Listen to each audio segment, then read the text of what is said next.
Fala aí, galerinha, meu concurseiro, minha concurseira, professor Haroldo Bueno, professor de Geografia que vai com vocês comentar hoje a prova da PM 2021. Não é? Uma prova que quando eu me deparei com ela, minha gente, eu fiquei muito contente. Eu fiquei muito contente porque nós praticamente gabaritamos essa prova em todas as aulas, resumos, né, atividades e materiais que disponibilizamos para vocês. Significa que a Nova está sintonizada, tem profissional de qualidade, tanto aqui na frente das câmeras como atrás das câmeras, enfim, para ajudar vocês a chegarem onde vocês desejam, né? Fazer parte do corpo ou da força pública do estado de São Paulo. Sensacional! Eu fiquei muito contente. Vamos dar uma olhada então na prova, eu vou comentando com vocês, né? Vamos achando os gabaritos, porque eu tenho certeza que todo mundo que acompanhou aqui a Nova, os nossos alunos, os nossos concurseiros, as nossas concurseiras foram muito bem. Arrasaram nesta prova que eu particularmente gostei muito. Vamos lá? Vamos para a primeira questão, gente. Olha, a primeira questão está o seguinte, olha. É aqui, ó. Produção e distribuição de uma vacina contra a Covid-19 vai mudar o cenário geopolítico, segundo Tiago de Aragão, mestre em Relações Internacionais pela Universidade Johns Hopkins. Né? Isso, beleza, lá nos Estados Unidos. Né? Uma das instituições mais importantes que vem, obviamente, promovendo estudos, liberando dados sobre o comportamento do coronavírus e da pandemia da Covid-19. Na avaliação dele, que também é pesquisador do Center for Strategic and International Studies, garoto que manja inglês, hein? Nos Estados Unidos, a busca por imunizantes contra o coronavírus trouxe ainda um elemento interno, em que populações criaram aversões à vacina de alguns países. A primazia geopolítica sugerida no excerto, aqui no enunciado, resultado da corrida pela produção e pela distribuição de vacinas contra a Covid-19 e da construção de um discurso identitário, nacionalista, não é? Tá certo? Encontra semelhança em que período, em que momento, em que parte das relações geopolíticas internacionais? Gente, esse texto, ele deixa bem claro, quem estava ali sintonizado, nós falamos isso, né, aqui na nossa revisão, sobre a nova ordem mundial, mas principalmente aquela ordem que antecedeu a nova ordem mundial, a ordem da Guerra Fria, em que o mundo esteve dividido em duas grandes áreas de influência, Estados Unidos, capitalismo, União Soviética, socialismo, aquele período que vai de 45, né, de 47, doutrina Truman, né, até o final, o colapso da União Soviética em 1991, que começa com a queda do Muro de Berlim em 89. Esse período aí foi chamado de Guerra Fria, bipolar, disputa leste-oeste. Hoje nós temos uma reprodução desse período, obviamente num novo contexto, com outros personagens. Quem são eles? Os Estados Unidos continuam mesmo ali. E quem é o outro? A China. Então há uma disputa em várias áreas, inclusive em várias áreas, né, entre Estados Unidos, por exemplo, a tecnologia 5G, né, também a guerra das vacinas, né, como é chamada, esse conflito para ver quem chega primeiro no mercado. Tem lá as vacinas chinesas, tem as dos Estados Unidos, tem a da Europa. Então você tem aí uma corrida, tá certo? Ligada a busca, não mais uma corrida ideológica como da Guerra Fria, mas por mercados, né? De certa forma, vem uma ideologia, mas por mercados, né? Beleza? Então esta dicotomia, essa disputa, né?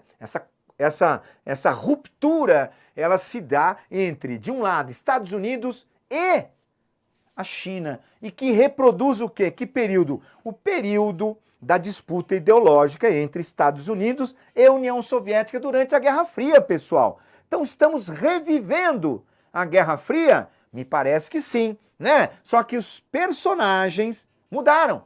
Os Estados Unidos continuam o mesmo, beleza? Mas aí nós temos a China ocupando o lugar da antiga União Soviética. Portanto, alternativa B. Beleza? Vamos ver a outra? Vamos lá.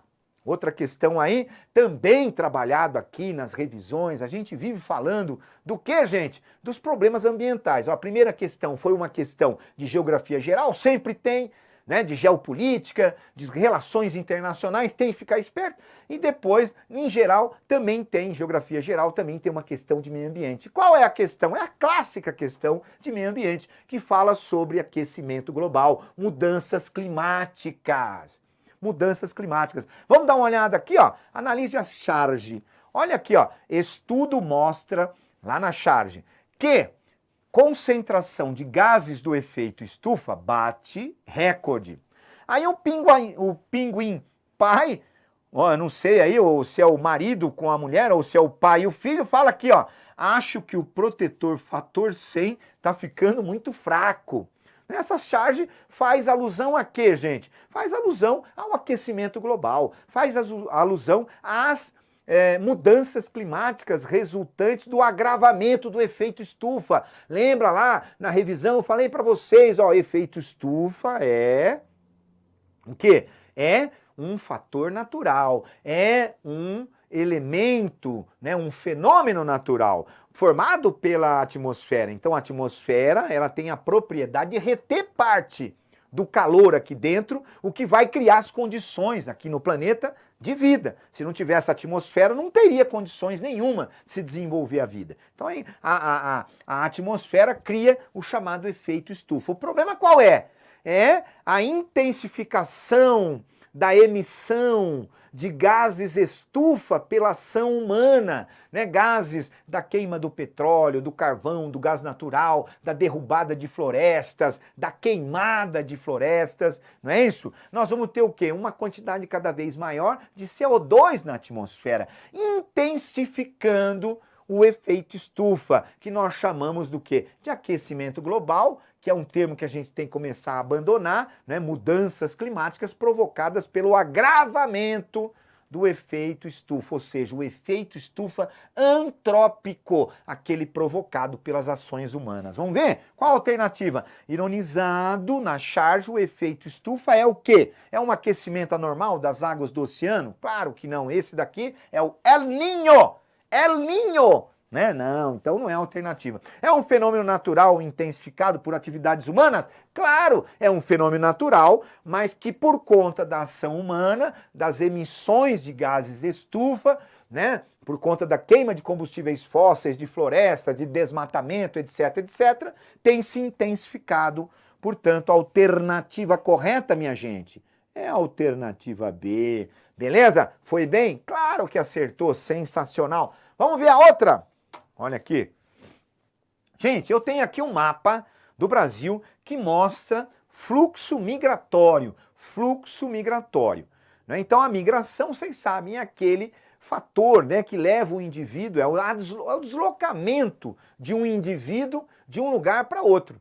Né? São vários os fatores que contribuem para que um indivíduo ou grupos de indivíduos se desloquem de uma área para outra num movimento chamado migração. Então, pode ser fator ideológico, perseguição ideológica, perseguição religiosa, não é isso? Guerras, conflitos, não é? Beleza? Catástrofes naturais também causam migrações, né? Beleza? Naturais, catástrofes climáticas, né? Beleza? Mudanças climáticas também causam esse momento. Agora, o principal fator que leva indivíduos a deixar o seu lugar de origem e se dirigir para outro é o fator econômico. Então as pessoas saem daquelas áreas onde as condições econômicas não são propícias para garantir qualidade de vida e bem-estar e vão em busca, não é, do quê? De emprego, de melhores condições de vida numa outra região, de renda, né?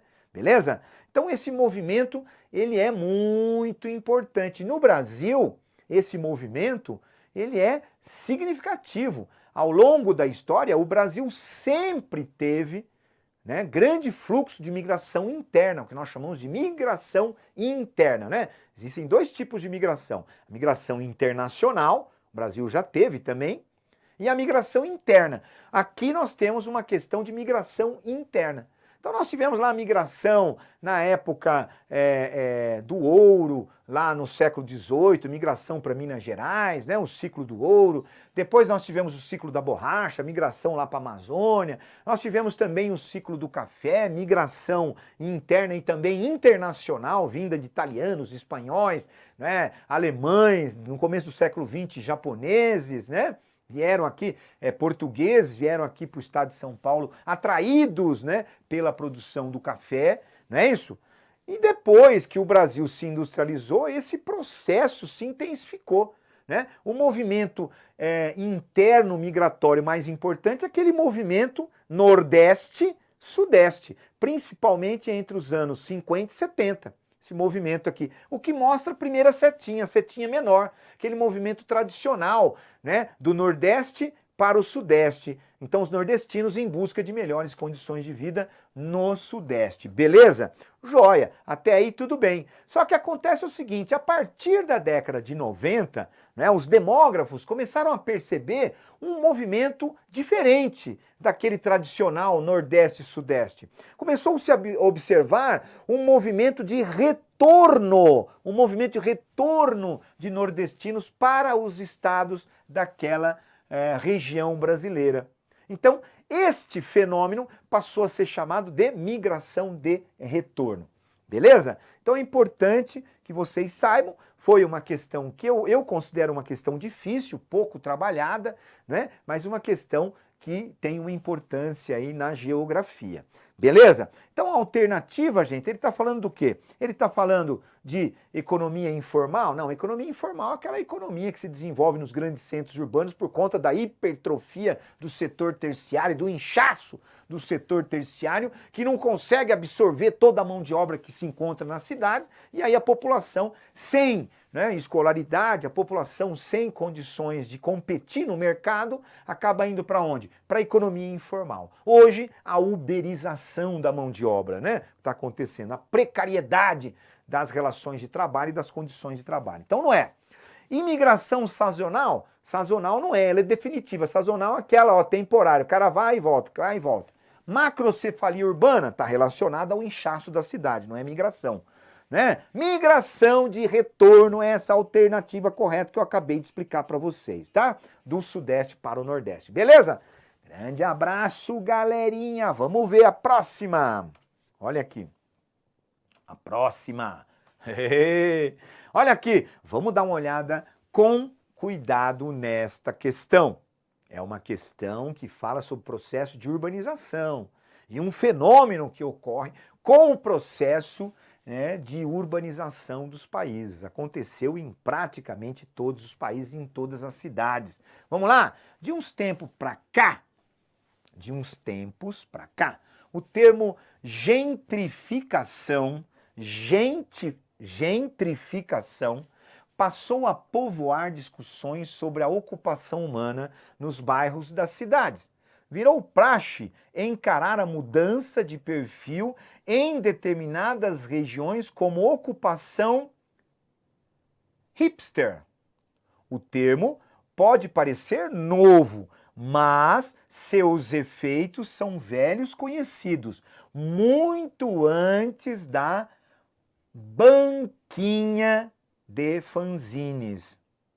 Aquela, né, ou aquele café que também é uma floricultura, abrirem perto da sua casa. Em São Paulo, seus efeitos podem ser vistos desde o início do século XX, com a transformação do Vale do Angabaú em via com a inauguração do Teatro Municipal e do Jardim da Luz na região central. Então está falando de um fenômeno, pessoal, típico de cidades, né? Um fenômeno tipicamente urbano, conhecido como gentrificação. O que é isso? É um termo que vem do inglês, né, de um fenômeno observado primeiro na Inglaterra, lá em Londres, e que depois passou a ser, né, o quê? Um termo utilizado para identificar um fenômeno que a gente conhece bastante. Né? Muitas vezes a gente não sabia, né, que era gentrificação, você não sabia, mas você já viu. Né? Então você tem lá um bairro que é ocupado por uma população lá e tal, típica, de repente começa a haver uma revitalização daquele bairro. Começa a se instalar novos equipamentos naquele bairro. E aí começa a atrair também, né, o quê? Uma certa gourmetização dos estabelecimentos comerciais daquela área. Então nós vamos ter uma mudança no perfil socioeconômico daquela área, fazendo com que aquela população original, né, por conta do elevado custo dessa transformação ocorrida naquele bairro, tenha que sair. Aconteceu isso, por exemplo, lá em Itaquera, né? Com a construção do Itaquerão, com aquele shopping center, com toda a infraestrutura que se instalou ali em volta. Muita gente foi empurrada para mais longe, para as regiões mais periféricas ainda da cidade de São Paulo, por conta da elevação do custo de vida daquela região em função, né, desta introdução na paisagem do bairro de novos elementos. Elementos o quê? Mais sofisticados, mais modernos e, consequentemente, mais caros. Né? Então, este fenômeno acontece muito, pode acontecer no seu bairro, presta atenção. Né? Aí de repente começa a valorizar, sobe prédio, vem lá aquelas padarias gourmets, né? Aqueles mini mercadinhos, né? Que você vai pegar lá um iogurte, custa 15 reais, né? Você vai lá no boteco da esquina, você compra o mesmo iogurte com 50 centavos, mas lá por conta daquela, né? Daquela sofisticação do espaço, né? Fica muito caro. E aí o custo de vida fica caro. O cara que ganha pouco, ele se vê obrigado a se deslocar para outra casa, para outra área. Isso que é gentrificação, beleza? Vamos ver? Vamos ver as alternativas? Caracterize uma consequência do processo urbano destacado no excerto, que é gentrificação. A valorização imobiliária que compromete a permanência de pessoas com menor renda nas áreas ressignificadas, nas áreas modificadas, transformadas, com equipamentos novos, com mais valorização, com mudança do perfil socioeconômico. A alternativa A, gente, não precisa nem ler as outras, né? Eu acabei de falar para vocês aqui, beleza? Então, alternativa A, valorizou, aquela população original, né? Acha, não consegue, né, se adequar ao perfil do poder aquisitivo novo que se instala e é obrigado a se retirar, indo para áreas outras da cidade. Beleza? Ok, muito bem. Vamos dar uma olhada na próxima questão, pessoal. Próxima questão, uma questão típica, clássica, uma questão de geografia do Brasil também, só que fala do quê? Do clima, da geografia da natureza, né? Eu tenho aqui, ó, examine o climograma, gente. Ó, na revisão também eu coloquei lá para vocês os climogramas do Brasil, falei das características rapidamente de cada um dos climas e tá aqui, ó, questão pá! Gabaritada, né? Nós temos aí 3, 4 questões das 6 gabaritadas. Você imaginou se nós, né, tivéssemos aí 3, 4 horas, matar todas as questões. E aí fomos bem, vocês foram bem, sensacional. Tá de parabéns, nova concurso. Por quê?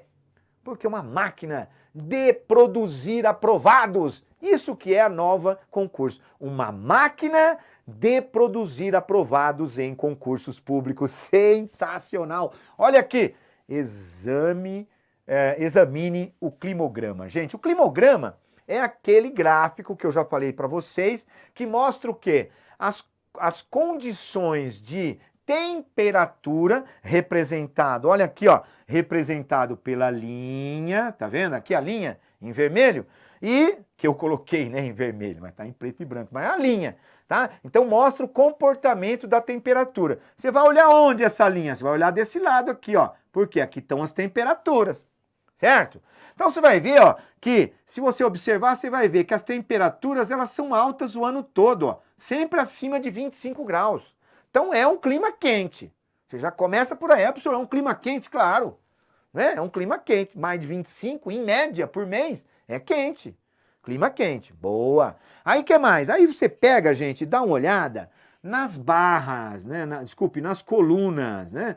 Nas colunas, eu vou colocar aqui em azulzinho as colunas. O que elas mostram? elas mostram o comportamento da chuva. Onde você vai olhar? Vai olhar desse lado aqui, né? Olha aí, chuvas em precipitação média em milímetros. Então, chuva. Observe que não tem mês seco, chove o ano inteiro. E tem mês do ano, gente, que chove muito. Olha aqui, ó, chega a chover quase 300 milímetros. Então chove muito, você vai somar isso aqui, a quantidade de chuva é muito grande. Então o clima é quente, temperaturas elevadas, só pode estar lá próximo do Equador, né? Beleza? E muito úmido, está lá próximo do Equador, está recebendo ventos úmidos, os alísios, né? Que trazem muita umidade para aquela região, provocando grande quantidade de chuva, que vai dar origem a uma floresta exuberante, densa, fechada, chamada de Amazônia. Estamos falando do clima equatorial, pessoal. Clima equatorial. Este é o climograma do clima equatorial, o clima mais quente e úmido do Brasil. Então, qual a alternativa correta, gentinha? Tá aqui, ó, alternativa C. Ó, equatorial úmido, influenciado pela convergência, pelo encontro de ventos alísios que traz umidade do mar, né? Predominantemente, ou que predomina, né? Que é predominante na região amazônica brasileira, onde tem aquela exuberante floresta, né? Floresta amazônica, que nós temos que preservá-la, porque ela vale muito mais em pé do que no chão. Sensacional! Vamos continuar, pessoal? Vamos continuar, ó. Vamos para a próxima questão aqui. Olha só essa questão. Examine o quadro. O que está dizendo o quadro aqui? O quadro está dizendo o seguinte, olha, impactos no solo. Então, esse problema ambiental, olha, é uma questão também de problema ambiental. Tem duas questões de problema ambiental nessa prova.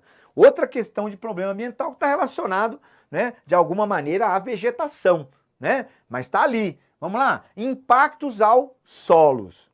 Tá certo? Também aos solos, obviamente, né? A vegetação, o solo, todos os elementos que compõem, né, a paisagem nacional. Envolve, né, solo, envolve vegetação, envolve clima, né? E trata-se então de uma questão também de impacto ambiental. Vamos ver? Olha aqui, ó, afetam a microbiota presente no solo, né?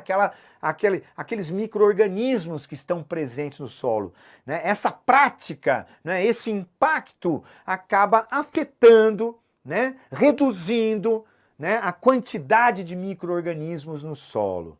Aumenta a taxa de decomposição de matéria orgânica e mineralização do solo. Então também ataca a decomposição da matéria orgânica, por quê?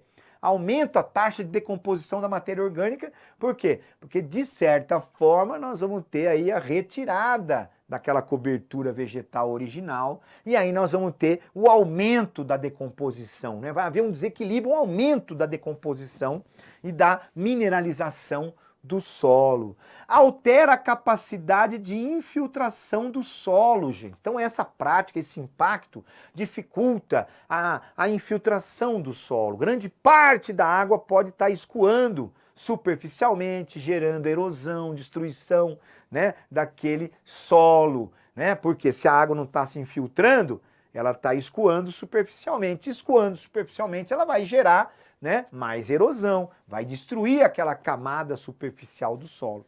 Deixa o solo exposto aos processos erosivos aí, que eu falei agora, já que sua camada protetora é retirada, então a vegetação foi retirada, né? E grande parte da água não vai mais ser absorvida pelas plantas e nem ser absorvida pelo solo, vai escoar superficialmente, gerando erosão. No Brasil, os impactos apresentados no quadro são comumente observados em áreas de cultivo em que se adota qual prática, gente?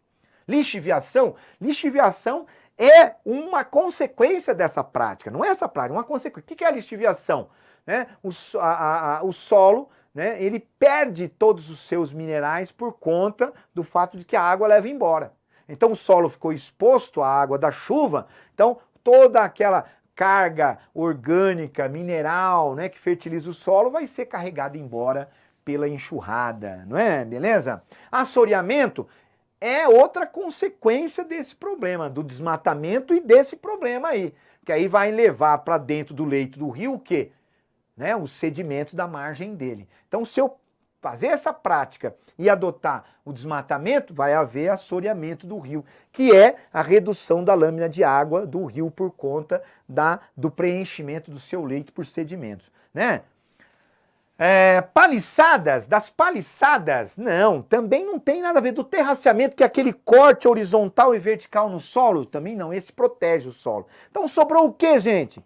As queimadas é que promovem estes problemas todos, né? Acaba com os micro-organismos, né? Aumenta a decomposição de matéria orgânica, né? Alteram a capacidade de infiltração do solo, deixa o solo exposto à erosão. Queimada é um problema grave que leva à degradação do solo. Beleza? Grande abraço, espero que vocês tenham sido muito felizes nesta prova, porque tudo que estava nessa prova nós já falamos sensacional. Grande abraço, até a próxima, gente!